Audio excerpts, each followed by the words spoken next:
বন্ধুরা আমরা এই যে টাইলসগুলো দেখাইলাম অনেক বড় বড় টাইলস, এটা 1 মিটার 20 বাই 1 মিটার 20। এই টাইলসগুলো আমরা গিলু দিয়ে লাগাইছি এবং এই যে ক্লিপ দিয়ে লাগাইছি, এটা দেখা একটা টাইলসের মধ্যে আমরা প্রায় 6-7টা ক্লিপ দিয়েছি। এখন এই যে টাইলসগুলো আমরা গতকালকে লাগাইছি, এখন আমরা চেক দিব আজকে এটার মধ্যে কোনো সাউন্ড আছে কিনা। আপনার সাথে থাকুক, দেখো আমি প্রত্যেকটা টাইলস টুকাইবো, কোনো সাউন্ড আছে, যদি সাউন্ড থাকে আমি টাইলসের এগুলো উঠাই নেব।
আমাদের প্রত্যেকটা টাইলস টুকানো হয়েছে, এভাবে প্রত্যেকটা রুম আমরা টুকায় টুকায় চেক করতেছি, কারণ এগুলি অনেক বড় টাইলস।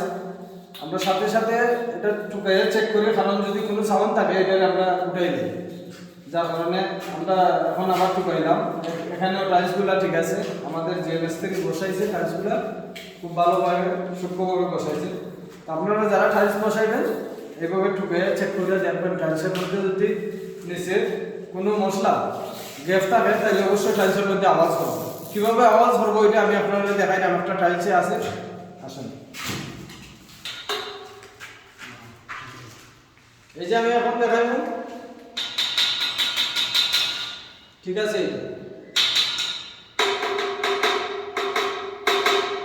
এইভাবে যদি আওয়াজ দেয়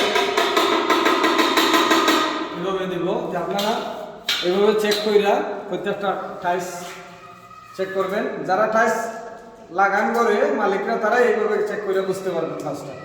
সবাই ভালো থাকবেন, অন্য কোনো ভিডিও নিয়ে আসবো ইনশাআল্লাহ। আজকে এই পর্যন্ত।